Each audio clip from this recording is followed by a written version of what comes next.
Welcome, middle school. We are starting section 4 of The Giver by Lois Lowry. Now, we are going to be handling this just a little bit differently. And if you are one of the students who read ahead and you simply could not put the book down, believe me, I understand. But I beg of you that you do not tell anything to your classmates because that's going to give some things away. So first of all, what I want to point out is that you are going to get a worksheet that has chapters 16 through 19 included on it, unless I figure out how to remove chapter 19, I might. Because chapters 16 through 18, you are allowed to read independently. If you want to use the videos that I'm going to put together, you are more than welcome to do so. But they are going to be done as homework. So you're either going to read along with me in the video at home, or you can simply read those 3 chapters by yourself throughout the week. But I ask you, please wait on chapter 19. We are going to read that one together in class, and I have an activity that I want you to do with it that, if you have read ahead, might work a little bit differently. But if you wait and have the suspense of what's going to happen in chapter 19, I believe it'll be that much better. So please be patient. My goal is that we will read chapter 19 in class on Friday, as long as we have enough time to do the activity as well. So chapters 16 through 18, you're reading at home this week. Why? What are we doing in class? Well, a couple of things. We're going to start doing some more activities that go along with the book. We've been working in our interactive notebooks, and hopefully we're on target, and we're working on characterization this week, and we're going to do some things for the characterization of Jonas and the Giver. And even more exciting, it is time for our ceremony. So this I cannot do in the video, and hopefully it's able to be done, but I'm going to become the chief elder. And you are about to become a 12 and find out what your assignment is. We'll see how that works when you get to class. I believe that's going to be on Thursday after we take our quiz on chapters 11 through 15 in class on Wednesday. All right, so some exciting things happening in the classroom this week, but you have to keep up because we're going to keep moving along. And if you haven't read chapters 16 through 18, when we read chapter 19 in class, you are going to be very confused and a little shocked, maybe. All right, I will stop talking about those things that introducing. We're going to get into reading chapter 16 in this video. Let's take a look at the worksheet and make sure that you understand what it is that you need to do. Chapter 16, if I remember correctly, is pretty basic. Yep, back to this simple chart where you're putting down setting, characters, plot. And I do give you a specific question that I want you to answer. After the memory of war, which we read in chapter 15, the giver is gentle with Jonas, giving him tidbits of happy memories. What are some of these memories? Now, remember, I do want complete sentences both in that box and in the plot box. Hopefully, before I pass this out to you, I actually make this plot box. Let's see if I can actually do it right now. A little bit bigger, because your setting and your characters can be, you're just bulleting. So that's going to be a little easier. Oop. Bear with me. I'm trying to make this, whoop, that's not what I wanted to do. Make this easier for you when you get it, because I have not run my copies yet for the year. Save that. All right, now, now that you watched me do a little work there, let's go to the book. Chapter 16, if you wish to read it with me, here it is on the screen. And if you want to turn the video off and read on your own, you're more than welcome to. Jonas did not want to go back. He didn't want the memories, didn't want the honor, didn't want the wisdom, didn't want the pain.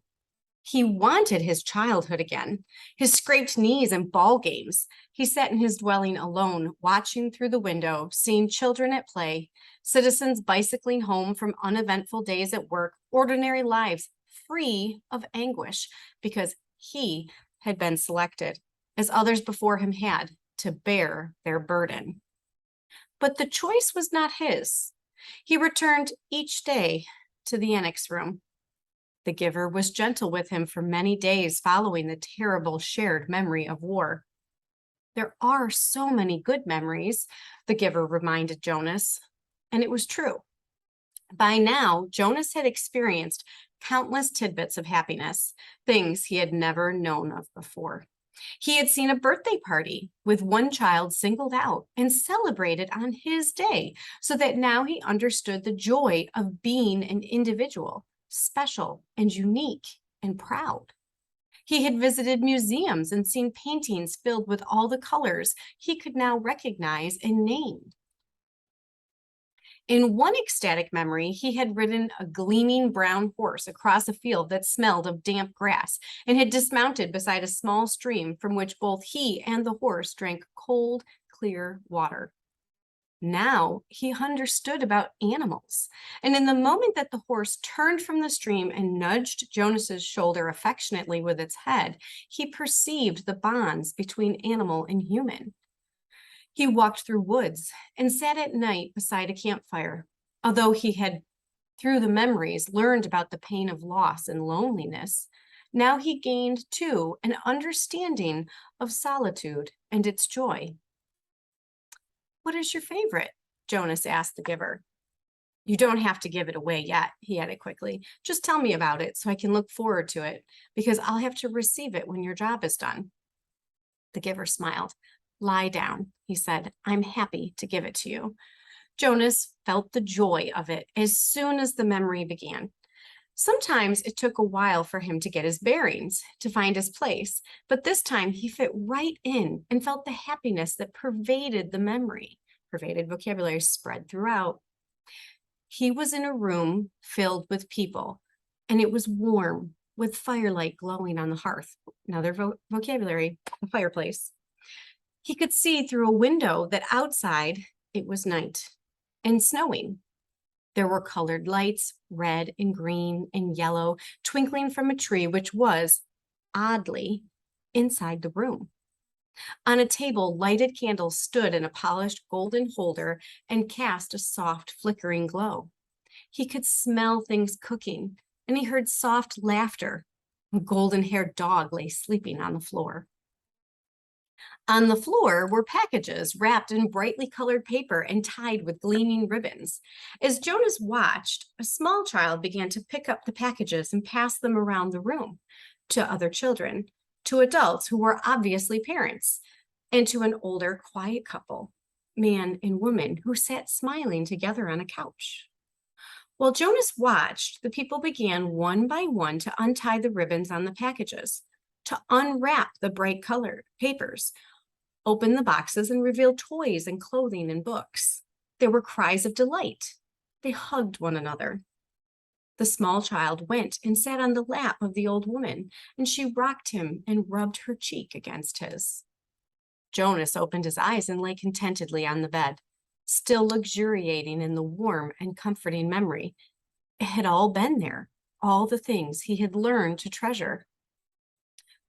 "What did you perceive?" the giver asked. "Warmth," Jonas replied, "and happiness. And let me think, family. That it was a celebration of some sort, a holiday, and something else.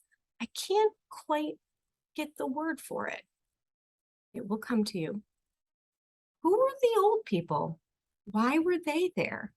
It had puzzled Jonas seeing them in the room. The old of the community did not ever leave their special place, the house of the old, where they were so well cared for and respected. They were called grandparents. Grandparents? Grandparents. It meant parents of the parents long ago.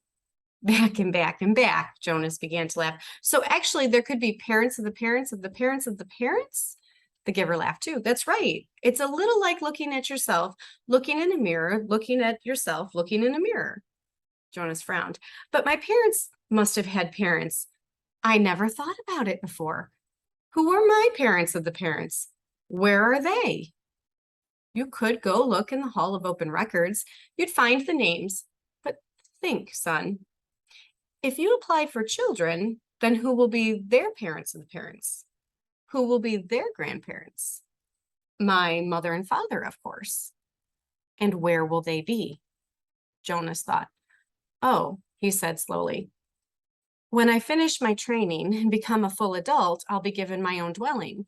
And then when Lily does, a few years later, she'll get her own dwelling and maybe a spouse and children if she applies for them, and then mother and father. That's right.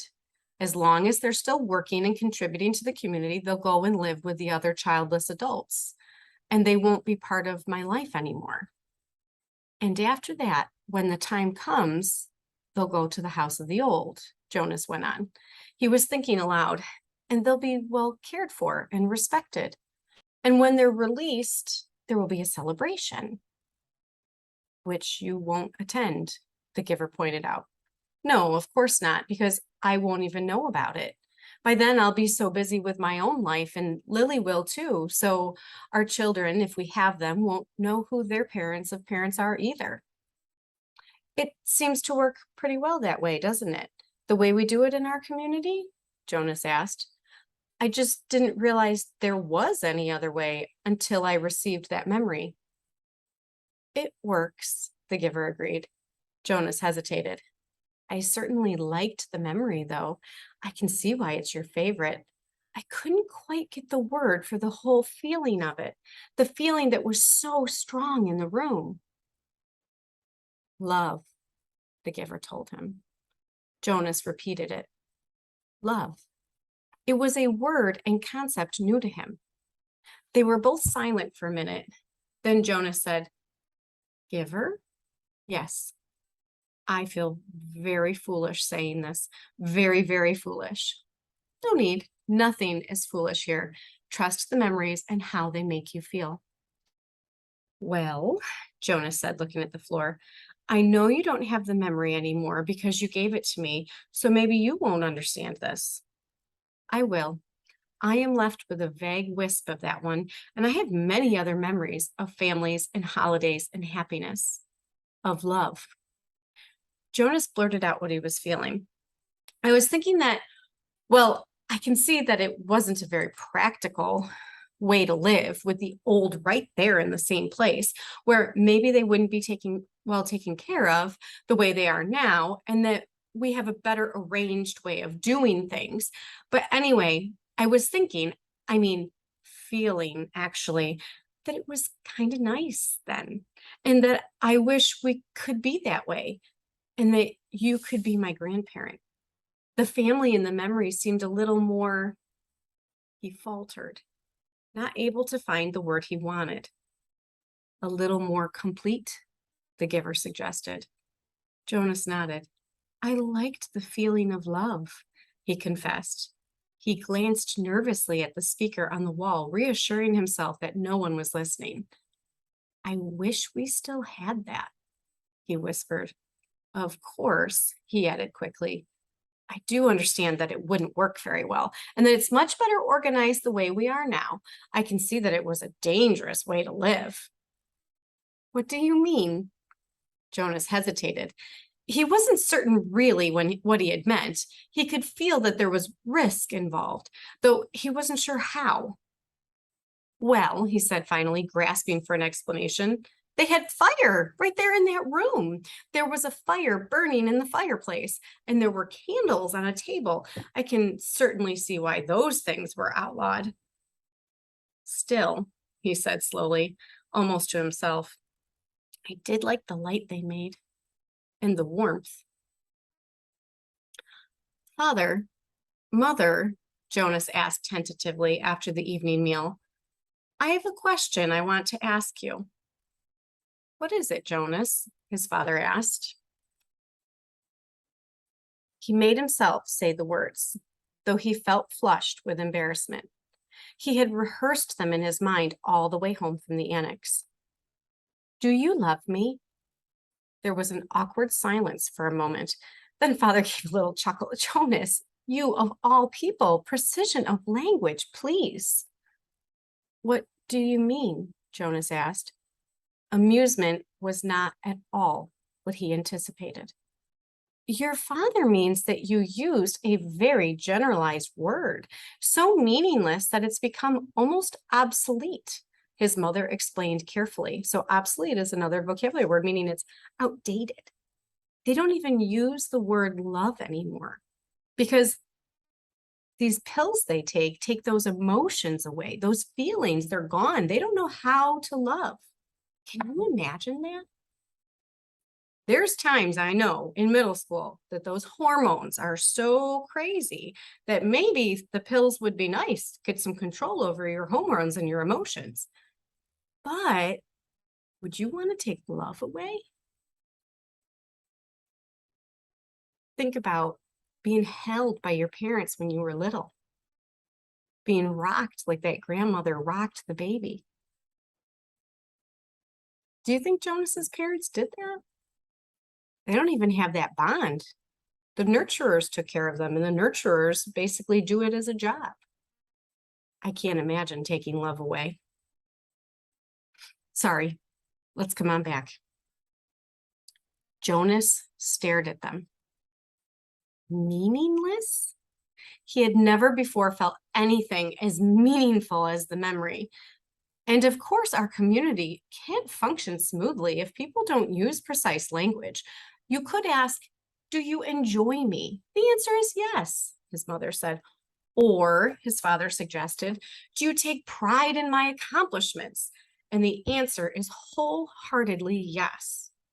"Do you understand why it's inappropriate to use a word like love?" Mother asked. And as a parent, I have to absolutely disagree right here because you know what? Yes, I am proud of my children's accomplishments, but you know what? When they fail, I still love them. Do I enjoy them? Most of the time. Do they get on my nerves? Sometimes. And do I still love them when they annoy me? Yes. How can you take love away? Sorry, on a tangent. Jonas nodded. Yes, thank you, I do, he replied slowly. It was his first lie to his parents. Gabriel, Jonas whispered that night to the new child. The crib was in his room again.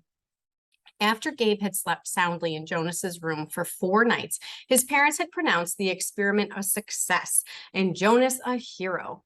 Gabriel was growing rapidly, now crawling and giggling across the room and pulling himself up to stand. He could be upgraded in the nurturing center, Father said happily, now that he slept. He could be officially named and given to his family in December, which was only 2 months away. But when he was taken away, he stopped sleeping again and cried in the night. So he was back in Jonas's sleeping room. They would give it a little more time, they decided, since Gabe seemed to like it in Jonas's room. He would sleep there at night a little longer until the habit of sound sleep was fully formed. The nurturers were very optimistic about Gabriel's future. There was no answer to Jonas's whisper. Gabriel was sound asleep. Things could change, Gabe, Jonas went on. Things could be different. I don't know how, but there must be some way for things to be different. There could be colors and grandparents, he added, staring through the dimness toward the ceiling of his sleeping room. And everybody would have the memories. You know about memories, he whispered, turning toward the crib. Gabriel's breathing was even and deep. Jonas liked having him there, though he felt guilty about the secret. Each night he gave memories to Gabriel, memories of boat rides and picnics in the sun, memories of soft rainfall against window panes, memories of dancing barefoot on a damp lawn. Gabe? The new child stirred slightly in his sleep. Jonas looked over at him. There could be love, Jonas whispered. The next morning, for the first time, Jonas did not take his pill. Something within him, something that had grown there through the memories, told him to throw the pill away. All right, so that is the end of chapter 16.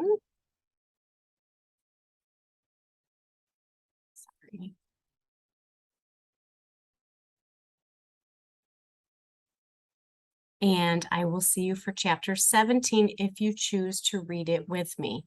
I will point out, if you decide to read it on your own, that chapter 17 doesn't have a chart.